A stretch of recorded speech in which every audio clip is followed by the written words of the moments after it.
This program is brought to you by SoundsTrue.com.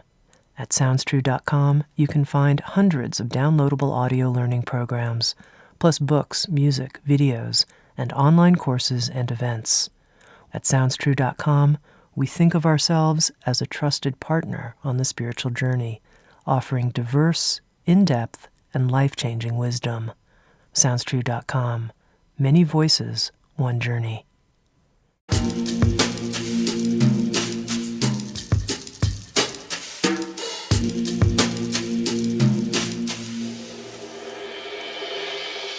You're listening to Insights at the Edge. Today, my guest is Elizabeth Gilbert. Elizabeth is an author, essayist, short story writer, and novelist.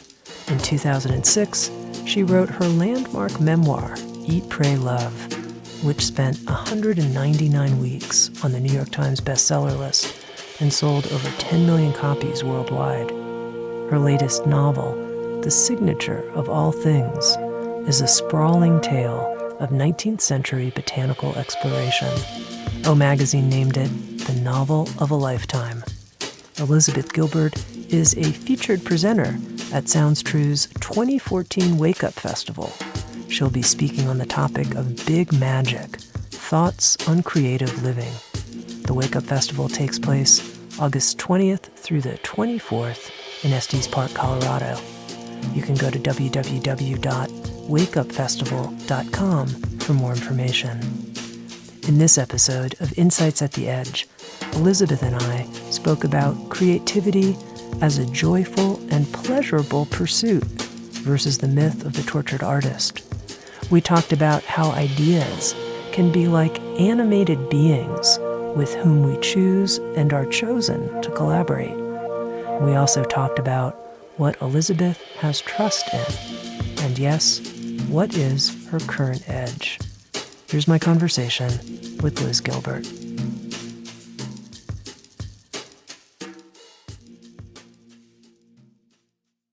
Liz, I wanted to begin by talking with you about fear, because I know this is a topic that you've spoken about and written about. And I noticed in preparing to interview you, I felt my stomach turning over several times, and something that you could certainly call either fear or maybe excitement. And that was really where I wanted to start, which is how in your experience do you distinguish between fear and excitement? Wow, that's such a great question. And you don't have to be afraid to talk to me, but I'm so touched that you were excited. They're sometimes hard to distinguish, right? They have the same physical characteristics at times. You get a little shaky, your stomach flips.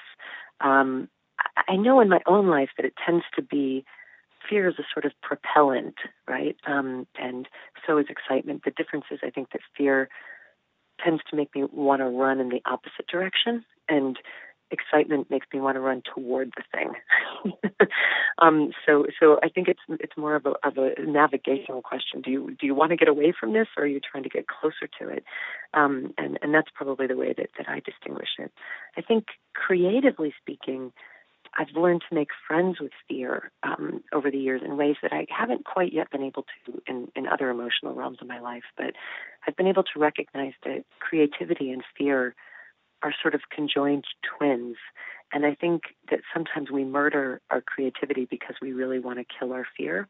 So we don't want to live a life that's scary, and so we don't live a creative life. And in order to get rid of that fear, we end up killing all the benefits that come with facing it. So these days when I'm embarking on a creative project and I feel really scared, I just speak to the fear and tell it that it's very welcome to join me on this journey, because I know it's going to anyway. And I know that that's what its job is, to be afraid, and it does that really well, and I respect it, and it has a right to be there, but it's not going to be allowed to make any of the decisions. I think what's so important about this is that from the outside, I could imagine someone seeing you as, Liz Gilbert, she seems so fearless. And what you're saying is actually something quite different. It's not that you're without fear, it's that you've made a relationship to it and you move forward anyway. True. It's also the case, I think, that there's no such thing as anybody who's universally fearless. That's not a quality that I think exists in anybody except maybe a full-blown sociopath. There are things that I do that that other people might think are brave that for me just actually don't really require that much courage. It's really easy for me to put myself forward in the world in a certain way. I'm comfortable traveling alone. I'm comfortable putting my neck out creatively. There are other aspects of my life where I'm often paralyzed by fear. Things that might be easier for other people, a certain kind of emotional confrontation with a loved one, for instance, that somebody else might just be able to sit down and do, can send me into a panic, that shuts me down for months. So we all have aspects of our lives where it's easy for us to be brave in aspects of our lives where it's almost impossible to be brave, and like I know Navy SEALs who can't do public speaking, who would just fall apart and start crying if they had to go up on stage, but who have other kinds of courage that I could not imagine approaching. So I don't even think it's really fair to sort of label this or that person as being brave. It sort of depends on the circumstances and on the strange peculiarities of the self. Now, I notice as we approach our conversation here and as we've entered it, that a lot of the questions I want to ask you are kind of the questions you would ask to a wise counselor, not necessarily a novelist, or many writers I wouldn't think of asking the kinds of questions I want to ask you. I wonder how that feels to you. People like me, I run a teaching company, spiritual teaching company. Those are the kinds of things I want to talk to you about, not necessarily the craft of writing. How does that feel to be in that position? Well, that's the kind of stuff I like to talk about. So, part of me is like, let's roll, let's go. That's the stuff I've been talking about forever. I mean, writing is my craft and my profession, but the real central journey of my life, and I think this probably shows, and it's in the way that I live, which is probably why you bring it to my attention, has been, trying to figure out how to live well, trying to figure out how to not succumb to darkness, trying to figure out how to be a better friend to people, trying to figure out how to find destiny and live it in a way that feels bold and important. That's kind of what I'm about. Writing is, I don't want to diminish writing by saying it's just what I do, but writing is my vocation. But I think I have a higher vocation that I respond to, which is living. and I've failed at it so many times in so many ways, and then tried to come back from it, that I think I've, like all of us after a certain age, acquired a little bit of information about that along the way. I think unless you're really not paying attention, probably all of us are getting wiser as we get older. You got to really wake up early in the morning and be committed to not looking around and noticing anything to get dumber as you get older. So at this point, we've all just gathered what we can. But I'm honored and delighted that you would come to me with those questions. I would probably come to you with them as well if we were to meet on a bus. Mm-hmm. Okay, so in terms of that higher vocation, that vocation, if you will, that even comes before writing, the vocation of living, what would you say is your sort of stated purpose or intent or motivation as a human, if you will? Is there something like that guides your life? Not to waste it. That's what comes to mind right away. I think that's something that I've always been keenly and sometimes uncomfortably aware of, is the short duration of time that we have here and the preciousness of it. I knew that from a really early age. I knew it before I had any way of processing it that didn't scare me, right? I around the age of 8 or 9, I just became crushingly aware of mortality. And it wasn't because anybody in particular had died. There wasn't a tragedy or a devastation in my family. I just noticed it. I'm getting older. My sister's getting older. Someday my parents are going to die. This is all temporary. Oh my God, and it filled me with such a panic that I spent a year having panic attacks about it. And I think that's probably what prompted me to become a seeker, was trying to figure out how to quell that panic and how to turn that knowledge from something that was terrifying into something that was inspiring. What are we then to do? What are we to do with our time here? And with that sense of not wanting to waste time, part of that gets translated into wanting to be as creative and generative as I can possibly be. And part of it gets translated into, frankly, just wanting to get rid of pathologies that I've been carrying around my whole life that I don't want to go to my grave with, that I just think it would be really unfortunate to be on this whole journey and leave with the same stuff you came in with. Mm-hmm. I'd like to unload some of that. So, if you want to look at it karmically so that I don't have to do it again next time, but even if you don't happen to believe in that particular philosophy, so that I don't have to keep doing it again and again this time. I think that's probably been my central focus. And when you find yourself in some moments or an experience, you think, gosh, I could be wasting my time right now. What are those kinds of moments like? Or those activities or those pathologies when you think, oh, I'm wasting my time right now. This is not what I want to be doing? Oh, well, mostly I'm pretty, I don't really waste my time in terms of, how I use my hours for productivity and work, because I sort of love my work. And if anything, I'm always trying to make more and more and more time for it. It's really the place where I get stuck is in relationships that have turned sour, and my thinking about them, my shame about them, my inability to fix them. This feeling that I've had my entire life that I should be able to get along with everybody. And if I can't, it's my fault, and I've got to solve it. And then I try to solve it, and it makes it worse. And then I spend, 6 weeks not sleeping because I'm thinking about something that I said to someone that I shouldn't have said, and wondering how I got myself into this. And all of this is, I'm not talking about things in my deep past. I'm talking about things like last month. Yeah. And that's where I really can put myself into quite a severe amount of trauma, and where I can really disappoint myself because I feel like I've fallen short of the person that I want to be, or haven't behaved in a way that I think is honorable, or should have seen something coming that I didn't see coming. And I can beat myself up about that. I had a really helpful conversation recently with a friend of mine who I really admire, who I think is quite spiritually evolved. And I just said to her, "What do you do with your shame? Where do you put it? What do you do with it?" And she said, "Liz, you realize that the world doesn't want your shame, right? That's got nothing to offer the world. That you're here to offer yourself to the world and to make the world a better place. And your shame is of no use to anybody." And it's not of any use to you either. And if you want to be a creative and generative person, you kind of just have to let it go.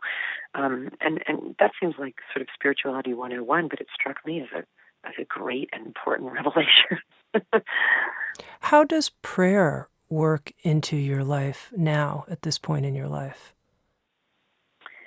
It's so integrated into me that I don't really have a formal praying practice. I just feel like I'm almost always in prayer. And I try sometimes to formalize it. I do have a formal is not even the right word. I should just say a regular meditation practice. And I try to always close it with a prayer.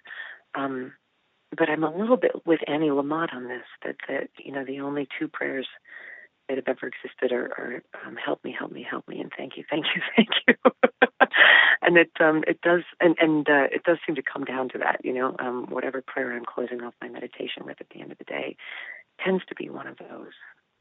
I was following your discussion on shame by asking about prayer because I was wondering in those difficult moments if there's ever a sense of reaching out or some way of the prayer of surrender or something like that might be helpful in those moments of... Geez, it would be if I could Yeah. remember to do it. Yeah. I think what happens in those moments is I get so embroidered in my own story that I forget to look up and ask for assistance from wiser presences. I think what happens is that I'm burdened, for better or for worse, I'm burdened with this idea that I'm in charge of my destiny, and so when I blow it or think that I've blown it, I then think that I'm burdened with the responsibility of fixing it and remedying it, and all of that is, of course, about rescinding the myth of control, which is probably one of the central faces of my particular journey, and probably a lot of other people's as well. But yeah, I think if I could remember at those moments to accept my own humanity and ask for divine release, that would probably be better for me and those who are, as Rumi says, burdened with the responsibility of loving me.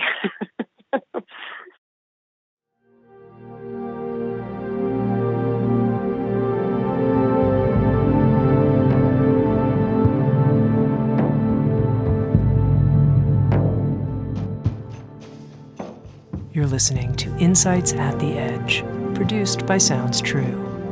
We welcome you to learn more about our collection of more than 1,000 learning programs and receive 2 free gifts just for visiting us. Just go to soundstrue.com/free gifts. That's soundstrue.com/free gifts. And now, back to Insights at the Edge.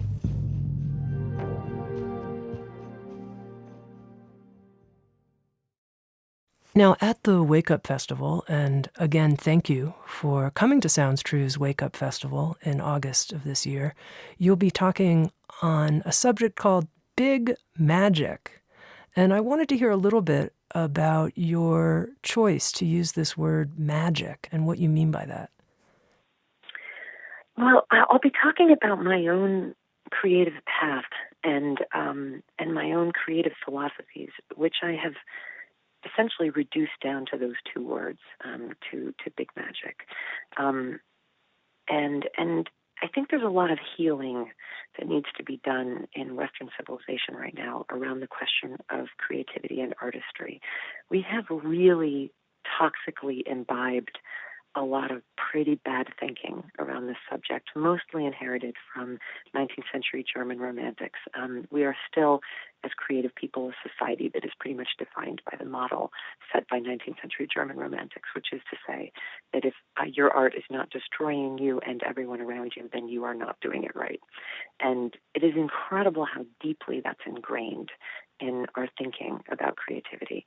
And it's amazing for me to watch how hard people cling to that, and almost sometimes even seek it as some sort of a badge of validation that they are serious artists, because they are willing to kind of be martyrs for their art. And what I preach, and it is kind of a preaching, because I do think it's sort of the true believing, what I preach is a commitment to art that has nothing to do with suffering and martyrdom, and has everything to do with joy and magic and pleasure, which is in our still very Calvinistic society, I think something that we have a lot of trouble believing we are entitled to, but we are entitled to it, and we're entitled to it in our personal lives, and we're entitled to it in our work lives as well.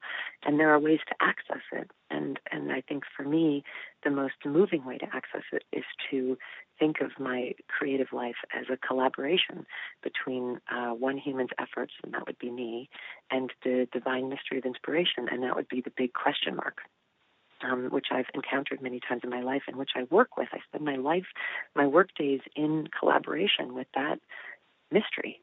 And I can't think of a more beautiful way to spend my life, and sort of talking to it, asking questions of it, cooperating with it, sitting down to work every day with the commitment that I will not wrestle it, or fight it, or abuse myself against it, but I will ask it every day what it wants from me, and try to work with it as respectfully and reverently as I can, and it leads to a really joyful kind of creation. Now, a couple of questions here. One about the big mystery, the big question mark. I'm curious to know a little bit more about what your worldview is, if you will, about this mystery or big question mark. Meaning, some people could say when they sit down to write and they open and they hear a voice that it's a spirit guide, or someone could say it's the muse, or they're connecting with the collective unconscious. And you're saying it's the mystery or the question mark, but I'm curious to know more what you actually think is collaborating with you. If I knew, I wouldn't call it the mystery. And I capitalize mystery when I say that, even in my own head, out of reverence, because I feel like it's a piece of divinity. Look, we're the only, to our knowledge, we are the only species on this planet that communicates with the mystery at that level, that gets artistic inspiration at that level. Why? Don't know. I just know that it's a really lucky incarnation to be able to have any communication with it at all. And all those other names that you listed, the inspiration, the muse, the collective unconscious, those are all fine as well. Those are humans' efforts to put words to something that's kind of indescribable. And there's a difference here. I should clarify between mental illness and schizophrenia and hearing voices that don't exist, and something that I think is a more common and sane human experience, which is inspiration, which is being drawn to something for reasons that you can't explain, feeling the shivers up the back of your neck and the goosebumps on your arms when you hear an idea that makes you want to follow it, feeling as though something is laying a path for you, that coincidences are happening, that information is being put in front of you, that if you follow that path, almost like a divine scavenger hunt, you will be brought to something really wonderful, something that comes from you, but also came to you at the same time. And the sense that I have is that we live in a world that's constantly being enswirled and encircled with ideas, and that ideas are these non-embodied spirits that want nothing more than to be made manifest. And the only way they can be made manifest is in collaboration with a human being's labor. And so they come to us all the time and ask us, are you my mother? Are you my mother? Are you my mother? They're looking for somebody to bring them into being. And it's not just artistic ideas, it's scientific ideas, political ideas, all the ideas of mankind begin as a sort of disembodied spirit. And then they find a person and they sort of tap you on the shoulder or knock you on the head, whatever they have to do to get your attention. And then you choose to or not to enter into collaboration with them, into contract with them. And that's a really honorable and really holy decision to make, to announce to an idea that you will work with it. And I think that the wrong thinking that so many people have about creativity is that you then become the slave to the muse, or the other, even wronger. And I think a very sort of male and European idea is that then you have to kill it. You have to conquer it.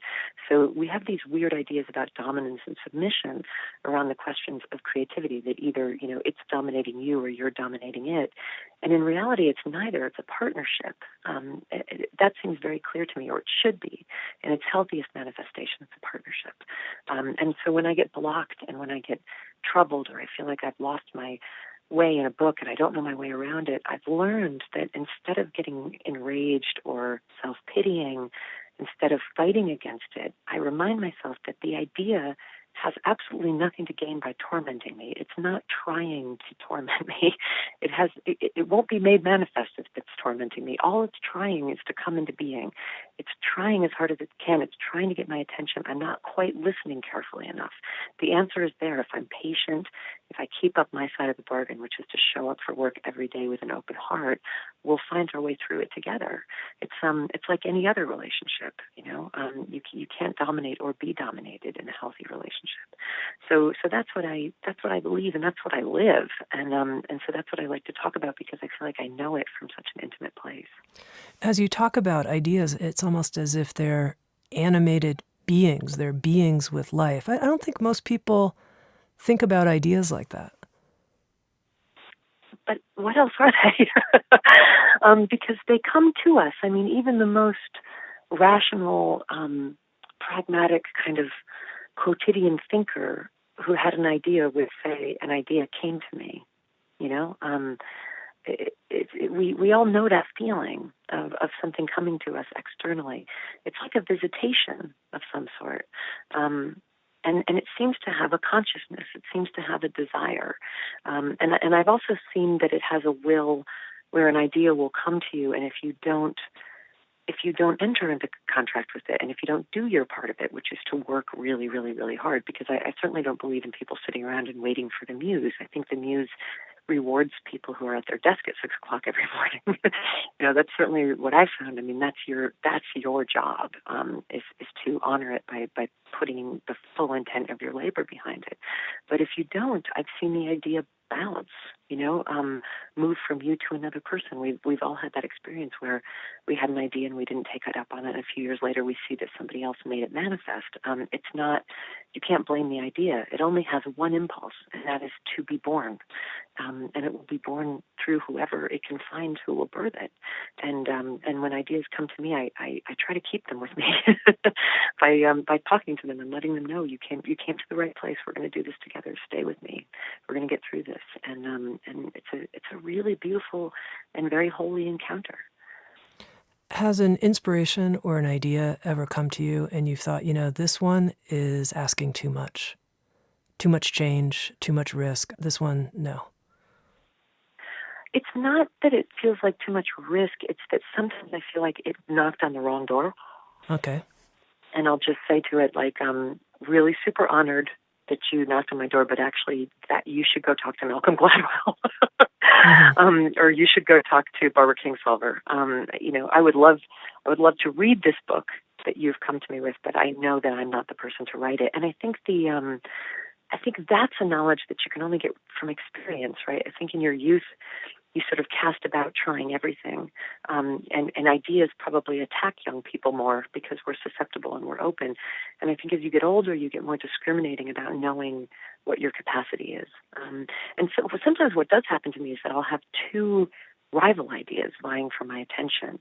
And then I just speak to them very firmly and just say, I'm only going to be able to do one of you at a time, and so the two of you are going to have to work out which one it's going to be, and the other one is going to have to back off, and I'll just wait until one of them just makes it demands more, makes itself more insistent and steps forward, and then I'll work on it, and I'll say to the other one, I'm with your sibling now.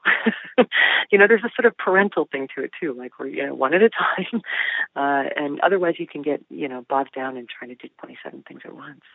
And let's say someone who's listening says, well, lucky Liz, she gets lots of good ideas. She gets to choose which ones to keep and which ones to send on, but I'm not getting knocked on my door with tons of great ideas. How do I open to receive more of these possible flying around possibilities?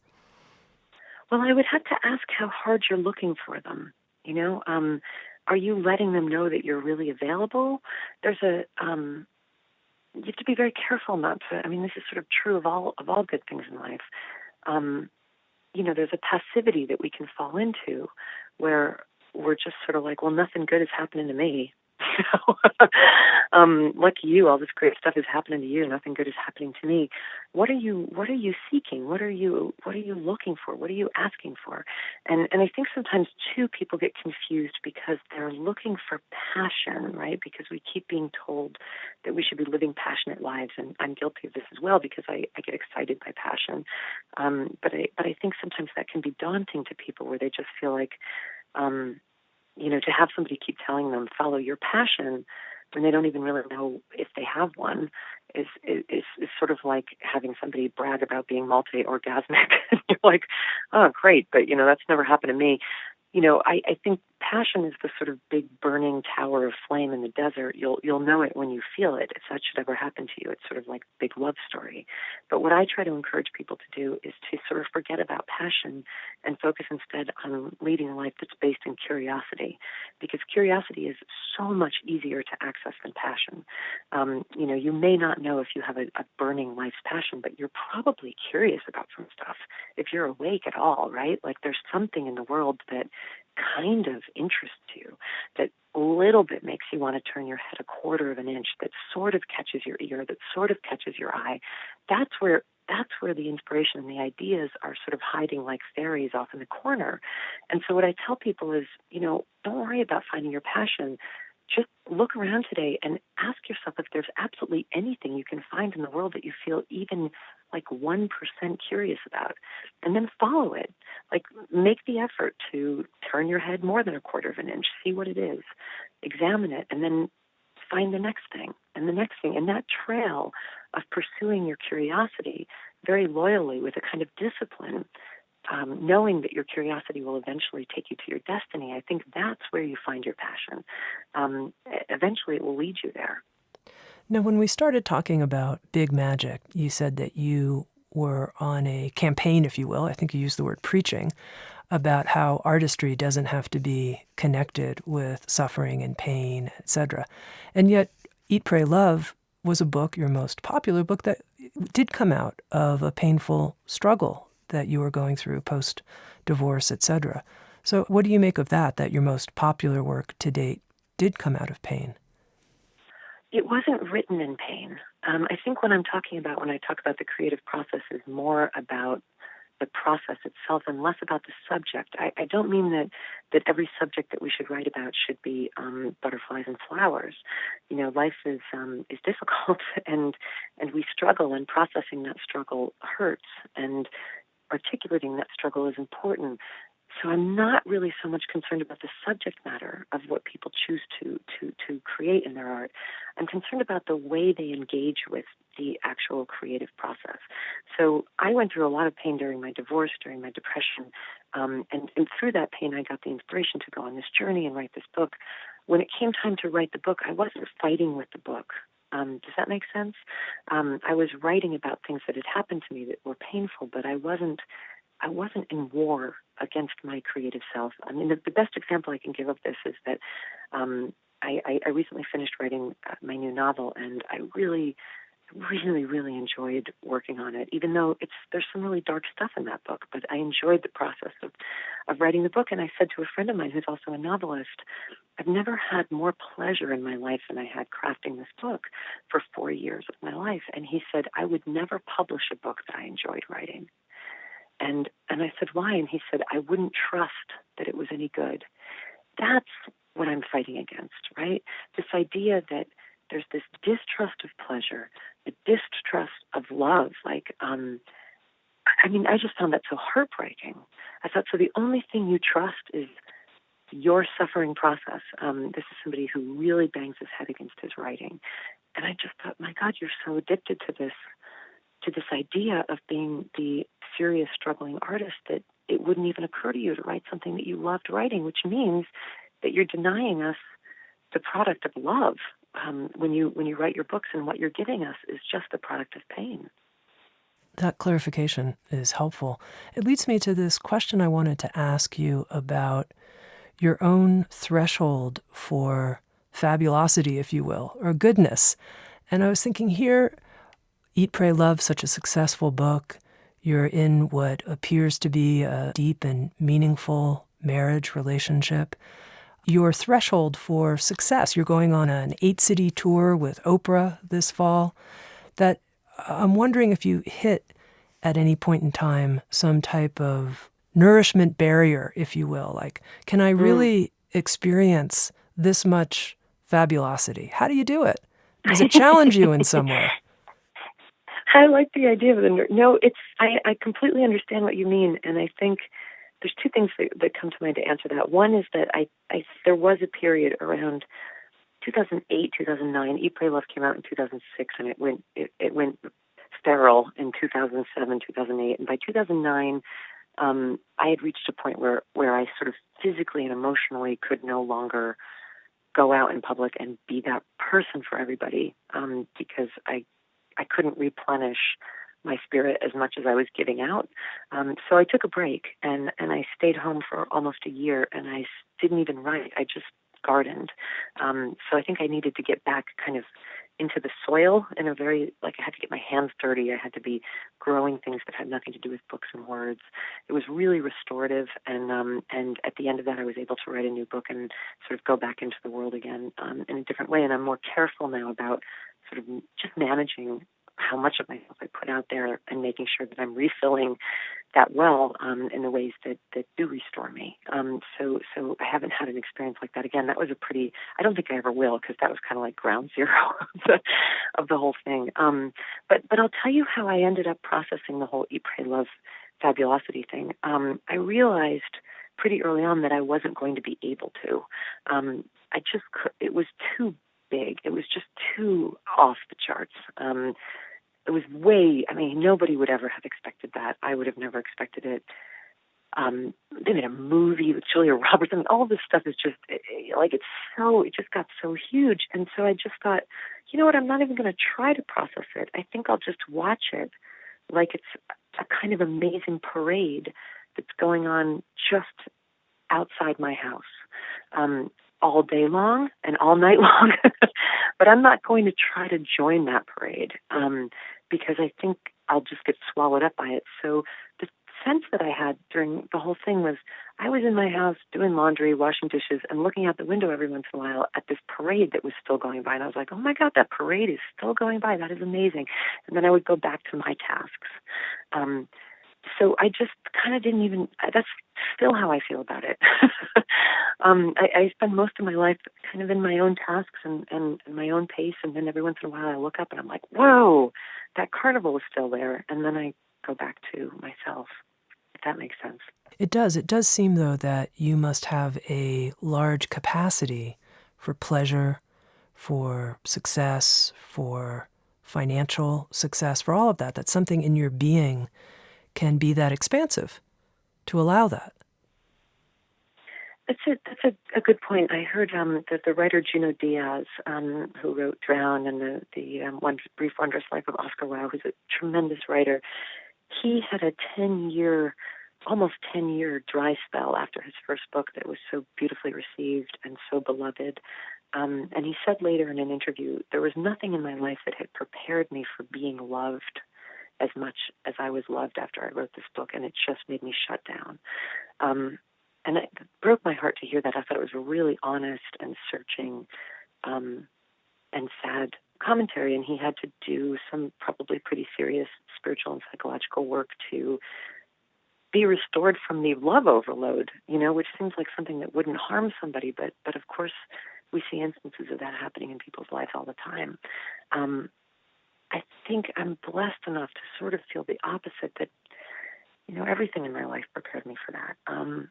I've had a very nice life. I've been, not everything has worked out, but I've known love my whole life, and I felt, whatever problems or issues that I've had with my family members, I've generally just felt like I had been welcomed to this world by my parents, that they were not perfect, but they really liked me.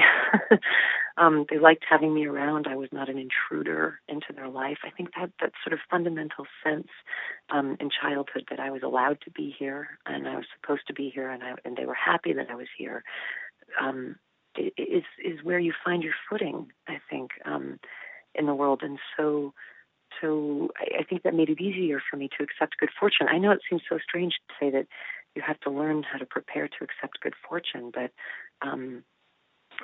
there is a sort of absolute value on the scale of human emotion. We live our lives sort of in the middle of our lives, but huge failures cast us off into the disappointing darkness of shame. But huge success can blind us too by throwing us too far in the other direction. But I just think I was lucky enough to have had enough love in my life that it didn't poison me. Mm-hmm. And I also think I was lucky enough that it happened at the right time. Eat, Pray, Love became a giant hit when I was almost 40, not when I was 22. So I didn't have Miley Cyrus syndrome.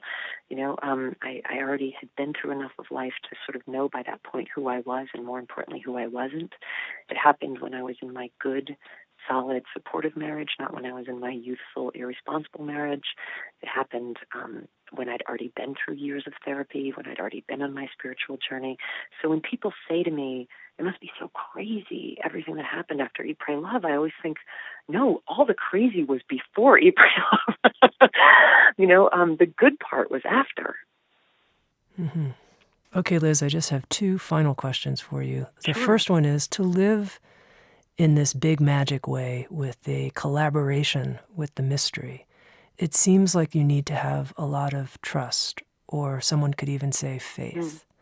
And I'm curious to know what you have trust in. I have trust in the fact that I do not believe we would have been formed or evolved with this capacity for creativity if it's not something that we're supposed to be doing and allowed to be doing. I've traveled a lot, and I've been to other cultures where artists are not isolated in the way that they are in the West, where creativity does not become this strange, twisted, bent, broken house that you live in far away from the rest of society. Instead, it's something that's really integrated into everybody's lives. Everybody sings, everybody dances, everybody paints. Some people do it better, but it's not like you're sort of singled out at an early age and shunted away, which is, I think, what happens a lot of times in the West. If you have a talent, you're plucked out, or you remove yourself and you become a kind of capital S special person. I don't, there's a level at which, as much as I love and revere creativity, I can be playful with it, because I sometimes think that we've come to think that it's much more important than it is. I'm sorry to say that. I don't want to mean that in a diminishing way. The best line I ever heard about this was when I was a journalist and I did an interview with the singer Tom Waits, and he said, artists, we take it so seriously and we get so freaked out about it, and we think that like what we're doing is so deadly important, but really, as a songwriter, the only thing I do is make jewelry for the inside of people's minds. That's it. And when you reduce it to that and think that as an artist and a creator, all you're really doing is making pretty jewelry for the inside of people's brains, somehow it just takes that sort of grandiosity out of it. And you just think, this is what humans do. We make beautiful things, right? We've made them forever. And I'm lucky that I get to be part of that long, beautiful tradition. And I don't want to soil that long, beautiful tradition by going into some sort of narcissistic tailspin where I think that I or my work or my suffering is the most important thing in the world, when really we're just jewelry makers. And we're allowed to do this. You have every right in the world to make a beautiful thing or to try. And nothing has ever brought me more satisfaction than that. So I sort of trust that we're allowed to, that we're entitled to, and that we don't need to get permission from anybody to do it. It's ingrained in our humanity to be makers. So go make. And my final question, this interview program is called Insights at the Edge. And I'm always curious to know what people's current edge is in terms of their own inner evolution, sort of your own sense when you look at your life and your path, the edge that you're on right now. Oh, wow. For me, it's interpersonal. It's always interpersonal. I think I'm sort of moving into this new, hopefully, moving into this new period of my life where I'll be better at not setting up scenarios in relationships that are inevitably going to turn into resentment and disappointment and a severing of the friendship.